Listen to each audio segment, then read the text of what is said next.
Ya llegamos, Doc. Ok.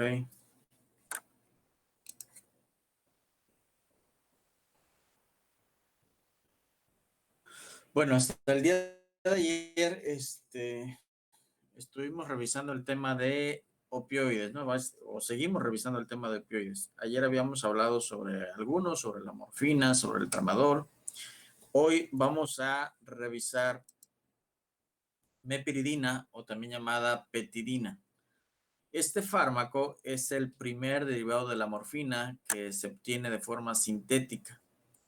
Tiene, comparado con la morfina, una menor duración de acción, no produce euforia y no tiene actividades o propiedades antitusígenas. Además, la meperidina no produce miosis. Entonces, es uno de los pocos opioides que nos puede engañar, por así llamarlo, porque no va a presentar algo característico de los opioides, que es la presencia de la miosis.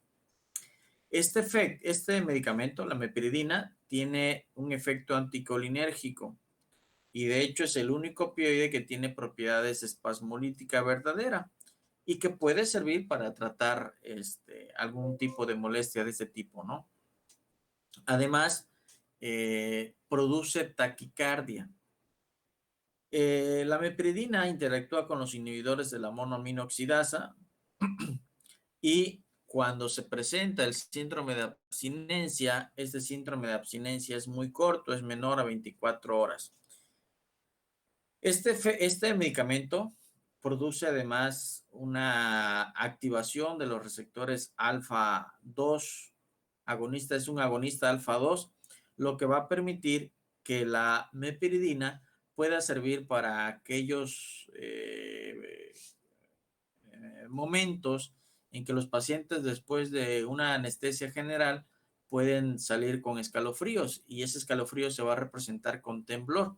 Entonces la meperidina nos va a ayudar a disminuir el temblor ocasionado por el escalofrío que ocasionan o posterior a una anestesia general. En usos crónicos se debe de administrar combinado con una benzodiazepina, ya que la meperidina puede producir un metabolito neurotóxico llamado normepiridina. Esta normepiridina conserva la actividad analgésica hasta en un 50% de la meperidina y tiene propiedades proconvulsivantes. Entonces, en un paciente que tiene antecedentes de crisis convulsivas, se incrementa el riesgo de que ese paciente pueda presentar una crisis convulsiva cuando recibe meperidina. ¿Por qué? Por el metabolito neurotóxico que tiene. Este metabolito, en caso de que se llegara a presentar, de que llegara a producir una convulsión, tendríamos que resolverlo o revertirle esa convulsión con benzodiazepinas. Más sin embargo, el metabolito no lo podemos inhibir, ni a la meperidina podemos inhibir utilizando naloxona. Entonces, la naloxona, a pesar de ser un antagonista de los opioides, no tendría función para utilizarlo en aquellos pacientes que están intoxicados con meperidina o petidina. Entonces, la naloxona no nos va a servir aquí. El riesgo de convulsiones se va a incrementar en aquellas personas que reciben dosis altas de meperidina o pacientes que tienen insuficiencia renal crónica. Por lo tanto, no debería de ser utilizado en este tipo de pacientes y tampoco debería de ser utilizado en pacientes con mayores de 65 años. Pacientes ancianos mayores de 65 años no deberían de recibir meperidina. ¿Por qué? Por el riesgo de que puedan llegar a presentar crisis convulsivas. Bueno, tenemos otro fármaco muy conocido en el medio anestésico, en el medio quirúrgico, que es el fentanil. El fentanil también es un derivado es un opioide, es semisintético, no es un alcaloide y actualmente es un terreno en el consumo de drogas ilícitas. Este fentanil nosotros lo utilizamos para las anestesias, tiene una potencia entre 50 a 70 veces mayor que la morfina. ¿Qué significa? Que yo voy a utilizar menos dosis de fentanil para iniciar una anestesia que aquella que ocuparía de morfina para conseguir el mismo efecto. El fentanil lo podemos utilizar ya sea vía intravenosa, lo podemos utilizar vía subaracnoidea, lo podemos utilizar vía peridural o incluso lo podemos utilizar a través de parches transdérmicos. En aquellas personas que tienen cáncer terminal y que tienen dolores prácticamente todo el día, podemos utilizar fentanil. El fentanil nos va a controlar de muy buena manera el dolor que presenta el paciente. Pero el fentanil tiene la capacidad de estimular al receptor 5-HT3 que se encuentra a nivel cerebral. Por lo tanto, es un fármaco que nos puede llevar a presentar crisis, momentos de náusea y vómito. Es un fármaco sumamente productor de náusea y vómito. Paciente que vaya a estar o que vaya a requerir tratamiento con fentanil deberá de recibir un tratamiento antiemético, de preferencia ondansetron, ¿sí?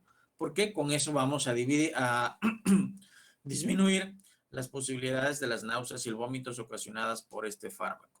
Este fármaco, el fentanil, solamente está indicado su utilización en un lugar donde tengamos lo mínimo necesario para dar apoyo ventilatorio en caso de que el paciente presente una depresión respiratoria.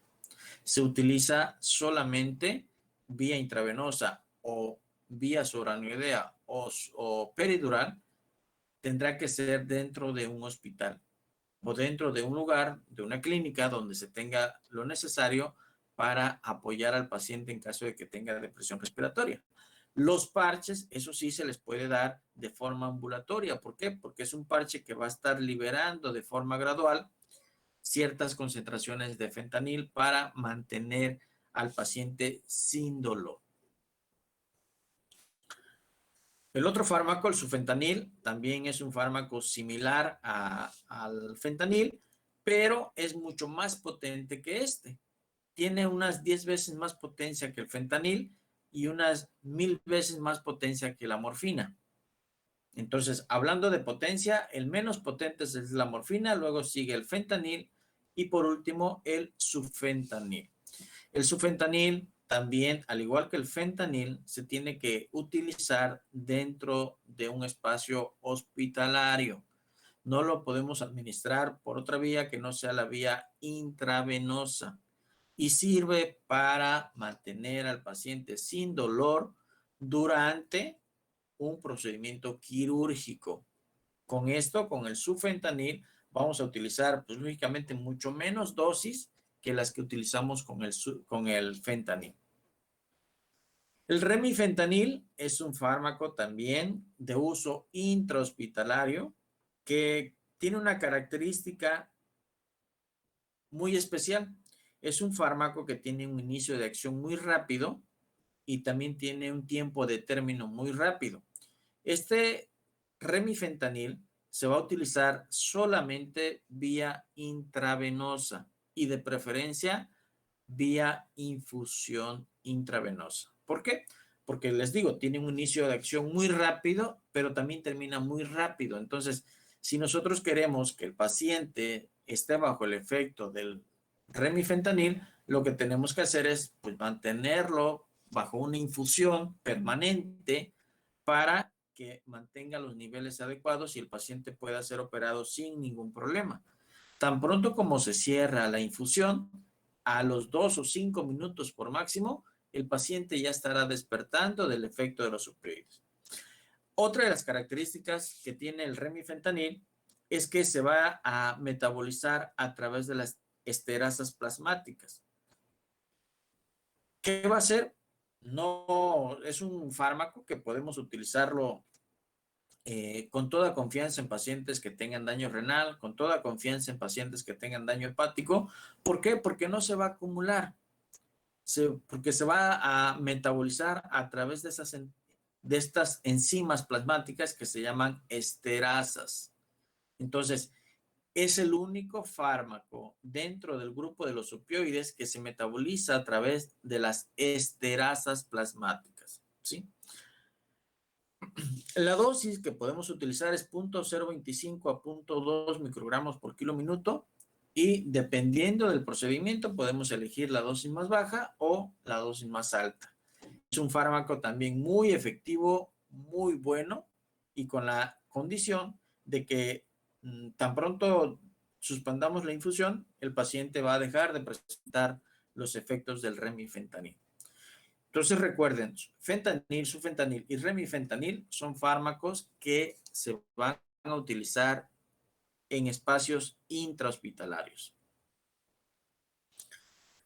Bueno, pasamos a otro, que este fármaco es un agonista parcial de los receptores opioides. Es un agonista parcial de los receptores mu, pero tiene propiedades antagonistas de los receptores kappa y de los receptores delta.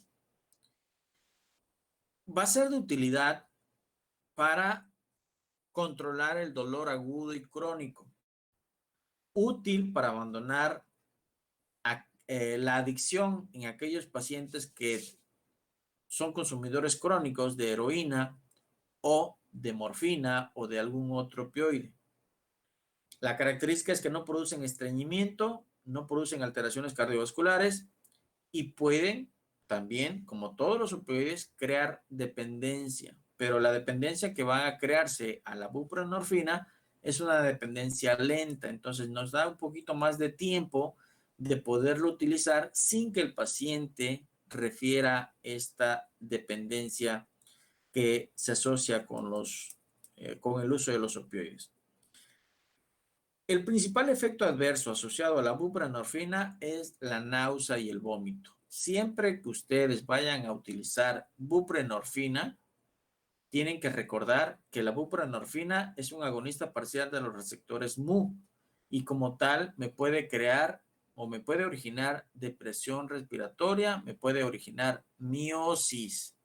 Y además, la buprenorfina puede estimular al núcleo del tracto solitario o a la zona en gatillo quimiorreceptora y desencadenar náuseas y vómitos. Por lo tanto, siempre que vayamos a utilizar buprenorfina, lo ideal es premedicar al paciente con ondansetron.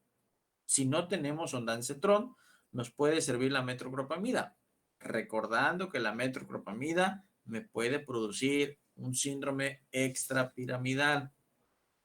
Entonces, lo ideal es utilizar ondansetron.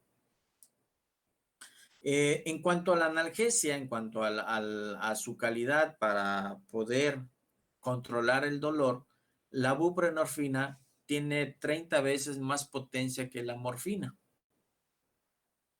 Comparado con la morfina, tiene unas 30 veces más potencia que la morfina y es menos potente que el fentanil, lógicamente. La buprenorfina puede ocasionar también depresión respiratoria. Aunque la depresión respiratoria normalmente se revierte con los antagonistas opioides como la naloxona, en el caso de la buprenorfina no tiene una reversión por completo. La naloxona no separa de forma completa a la buprenorfina de los receptores opioides. Entonces, por tal razón, no es aconsejable utilizar la buprenorfina en una paciente que está en trabajo de parto o que va a ser sometida a una cesárea. ¿Por qué? Porque la buprenorfina, en el tiempo en que se administra vía peridural o vía supraranoidea, puede cruzar, puede llegar al vaso, puede llegar al producto y cuando se extrae el producto o nace el producto a través de una cesárea o de parto, el producto puede tener el efecto de la buprenorfina y el niño puede nacer deprimido. Cuando eso pasa, cuando se administra opioide tipo fentanil y el niño nace deprimido, pues se le administra naloxona al niño y se revierte el efecto del fentanil. Aquí no se podría hacer eso. Aunque se le administrara la naloxona al niño, el niño no podría revertirse ese efecto del opioide porque la naloxona no tiene actividad o tiene muy baja actividad frente a la buprenorfina. Entonces, no se debe de utilizar buprenorfina en mujeres embarazadas. La buprenorfina la encontramos ahorita, al igual que el fentanil, la vamos a encontrar en parches transdérmicos que nos van a servir para el manejo del dolor, sin olvidarse que me va a producir mayor número de náusea y vómito que el fentanil. Entonces, hay que premedicar al paciente con algún antiemético tipo ondansetron para evitar la náusea y el vómito que va a estar siendo ocasionada por el uso de la buprenorfina cuando se utiliza a través del parche hemático. También se puede utilizar vía intravenosa, se puede utilizar vía oral o se puede utilizar vía intratecal. Lo más común es que nosotros la utilicemos vía intravenosa o la ocupemos a través del parche transdérmico. En anestesia, en ocasiones, para mejor manejo del dolor después de la cirugía, podemos utilizar la buprenorfina a través de la vía intratecal. ¿Puede crear tolerancia a la buprenorfina? Sí, sí puede crear tolerancia. El desarrollo de la tolerancia a la buprenorfina va a ser en menor medida, o sea, va a requerir mayor tiempo, así como nos va a requerir mayor tiempo la adicción. Entonces, puede crear tolerancia, así como todos los opioides. Otro de los fármacos, pentazocina. La pentazocina es un agonista kappa y un antagonista mu. Si yo tengo un paciente con depresión respiratoria, con miosis, y quiero revertirle el efecto de los opioides, lo que puedo utilizar puede ser pentazocina, que no es lo más común, pero sí me puede servir. ¿Por qué me serviría para un paciente que tiene una depresión respiratoria utilizar pentazocina? Un ejemplo, paciente consumió heroína y lo llevan con una depresión respiratoria, está intubado el paciente y efectivamente al verificar sus pupilas se encuentran con pupilas mióticas.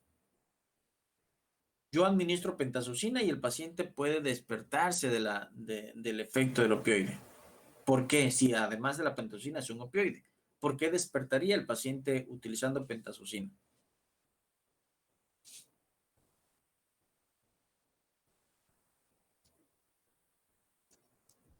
¿Por qué creen ustedes?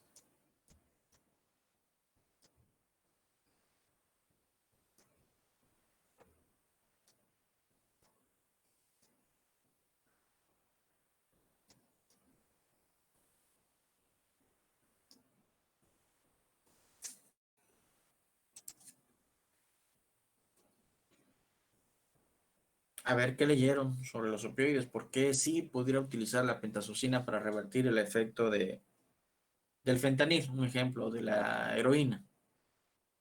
¿Qué diferencia habría? ¿Por qué sí podría despertar y con los otros se duermen?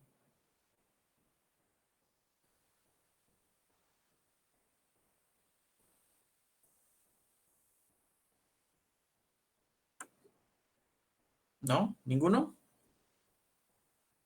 A ver, Arturo, tú como representante del grupo, ¿por qué crees?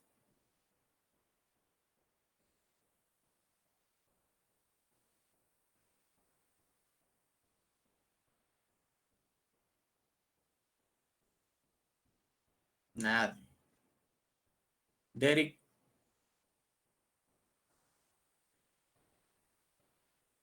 No escuché la pregunta, Doc, no estaba aquí. ¿Podría repetir, por favor? bueno, ya te la perdiste entonces. No, no. Bueno, está bien. Están muy atentos a todos, ¿eh? Entonces, la pentazocina va, en cuanto a la potencia, es 3 a 6 veces más potente que la morfina y tiene una vida media entre 2 a 3 horas. Puede provocar disforia, puede provocar alucinaciones, puede provocar taquicardia y puede provocar hipertensión arterial. Por lo tanto, no debería de ser utilizado en pacientes que tienen infarto agudo del miocardio o que tienen angina de pecho. Puede ser utilizado vía oral o vía intravenosa, y cuando lo utilizamos para revertir el efecto de la heroína o de algún otro opioide agonista MU, puede desencadenar un síndrome de abstinencia. Oxicodona. La oxicodona se utiliza para el tratamiento del dolor leve a moderado, y podemos encontrar combinaciones de oxicodona u oxicodona con paracetamol. Es un opioide débil, no es un opioide severo, pero combinado con algún fármaco analgésico como el paracetamol, nos puede servir muy bien para dolor leve a moderado, con mayor control, lógicamente, del dolor leve. Es una sustancia que desde hace mucho tiempo se ha utilizado para fines para consumo recreativo, ¿sí? Sus pastillas, sus comprimidos son conocidos en el bajo mundo como Roxis, ¿sí? Y que sirven, pues, precisamente para drogarse, para sentir la sensación placentera de los opioides. Actualmente la FDA aprobó una nueva presentación de oxicodona que tiene una liberación prolongada y que, en teoría, impide cortar, fragmentar, masticar, aplastar o disolver las tabletas para liberar más oxicodona. Entonces, quien lo consume no va a tener esa sensación placentera de forma inmediata y va a tener un efecto mucho más prolongado. Un fármaco que sí tenemos a la mano de forma cotidiana y que normalmente la utilizamos mucho en el servicio de urgencias o en el servicio de quirófano es la nalbufina. La nalbufina también es un fármaco agonista antagonista. Es un fármaco agonista de los receptores kappa y es un fármaco antagonista de los receptores mu. Va a separar lo que es la morfina, fentanil, alfentanil, sufentanil o cualquier otro agonista puro de los receptores mu, los va a separar de su receptor y se va a unir la nalbufina. Como la nalbufina es un antagonista de los receptores mu, pues lógicamente no va a presentar el efecto.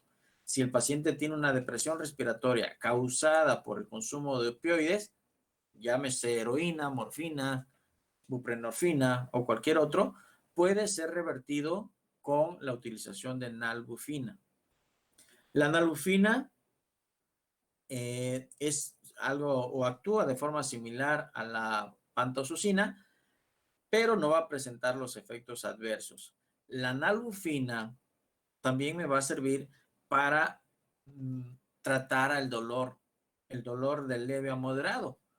Me puede servir para tratar el dolor en aquellos pacientes posoperados que están en piso y que están refiriendo mucho dolor. Es un opioide, como no actúa, como no tiene acción agonista sobre los receptores mu, pues no me va a producir depresión respiratoria. Y es muy común que en los hospitales, no sé por qué, no sé de dónde se obtiene esa información, pero es muy común que algunos compañeros médicos indiquen nalbufina 5 miligramos IV, 5 miligramos subcutáneo. La verdad, no he encontrado una razón por la cual se tenga que utilizar de esa forma, pero en todos los hospitales así la utilizan. O sea, no hay una razón lógica para hacerlo. Más sin embargo, algunos compañeros médicos así la están indicando. Y ustedes, cuando lleguen a su internado, si es que van a tener algún contacto con algún fármaco opioide, será precisamente con la nalbufina. Y van a haber indicaciones de las que yo les estoy diciendo. 5 miligramos IV, 5 miligramos subcutáneo. No, les digo, no hay una razón lógica para eso, pero bueno, así lo van a hacer. ¿Cómo deberíamos utilizarlo? Si el paciente tiene dolor, pues lo vamos a utilizar vía intravenosa. Si queremos resolver el problema agudo de forma rápida, ¿sí? Vamos a utilizarlo vía intravenosa. El opioide va a ser dependiente del paciente. Si hay pacientes que son muy sensibles a los opioides. Hay pacientes que son muy resistentes a los opioides. Lo ideal es utilizar la menor dosis posible. En ocasiones los pacientes con 3 miligramos o con 2 miligramos mejoran. Si en 5 o 10 minutos el paciente no ha mejorado su dolor, entonces vamos a ir incrementando las dosis. Pero no tenemos que iniciar drásticamente con 5 miligramos. ¿Por qué? Porque la nalmefina también me va a producir efectos adversos, entre ellos náusea y vómito. Y además, la nalmefina me va a presentar un efecto placentero como todos los opioides, por lo cual muchos pacientes que reciben nalmefina de forma recurrente llegan a tener adicción y posteriormente llegan a tener tolerancia. Y en ocasiones el paciente ya no pide la nalmefina para control del dolor, lo pide para tener esa sensación placentera que le ocasiona estar bajo el efecto de la nalmefina. Entonces, la nalmefina solamente se tiene que dejar para aquellos pacientes que tengan un dolor y no se tiene que utilizar por más de 3 días. ¿Por qué? Porque vamos a llevar al paciente a una dependencia, ya sea física o ya sea psíquica. Si esto pasa, cuando el paciente se vaya de alta del hospital, pues va a andar buscando la nalmefina. Y otra cosa muy importante, el grueso de los médicos que llegan a ser adictos a los opioides es precisamente a la nalmefina. ¿Por qué? Porque la nalmefina los empieza a llevar paso a pasito, primero disminuyéndoles el dolor y luego dándoles esa sensación placentera. Los pacientes o las personas, en este caso el personal médico, el que llega a tener contacto con la nalmefina y llega a experimentar esa sensación placentera, puede caer en las garras de la nalmefina. Entonces, aguas con la indicación de la nalmefina, porque tiene también sus cosas no muy gratas y que pueden llevar al paciente a una dependencia física. ¿Sí? Bueno. Luego tenemos a la naloxona. La naloxona es un antagonista de los receptores opioides. Es un antagonista de los receptores mu, de los kappa y de los delta, con mayor actividad frente a los receptores mu. La principal aplicación de la naloxona es para tratar una dosis o una sobredosis aguda de opioides. Si yo administro un opioide, llámese fentanil, y quiero revertir el efecto, pues voy a utilizar naloxona. ¿Por qué? Porque la naloxona va a competir con el fentanil por el receptor opioide, en este caso el receptor mu, va a fijarse al receptor mu, pero como no va a transmitir una señal, solamente va a ocupar un espacio la naloxona.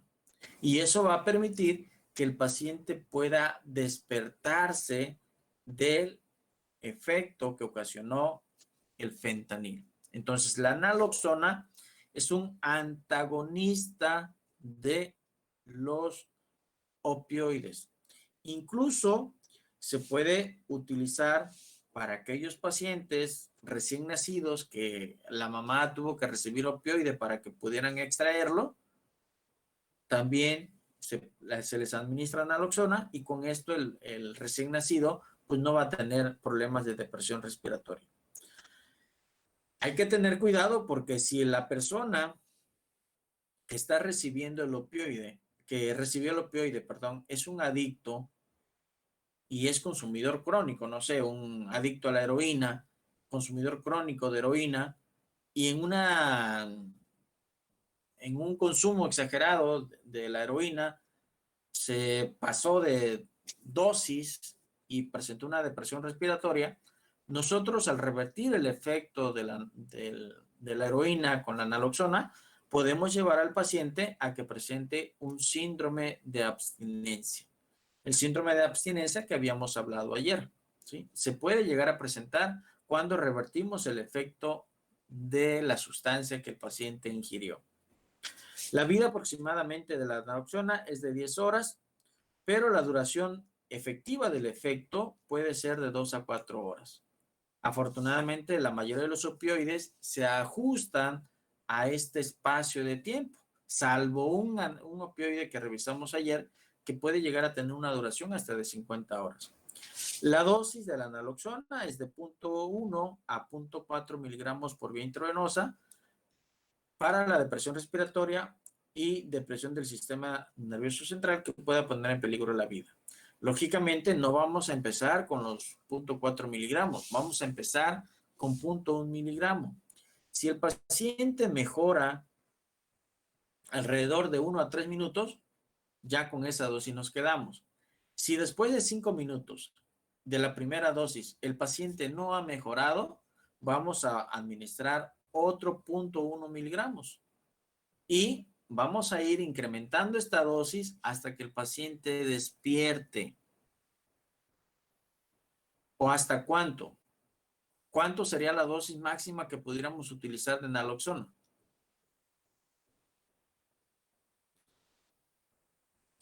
160 miligramos al día. 160 miligramos, no, se me hace mucho.